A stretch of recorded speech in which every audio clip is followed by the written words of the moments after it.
Today I woke up with a leak. This rarely happens as my new bags are amazing, but when it does, it leaks behind the base plate like the above. I guess this is the darker side of living with chronic illness, and in reality it can sometimes just be shit.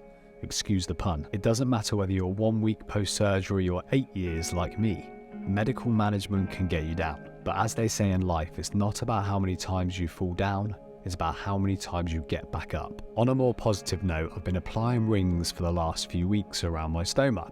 They've really helped with broken skin, and I couldn't recommend them enough. As I've said before, my bags usually last me 3 days without any issues.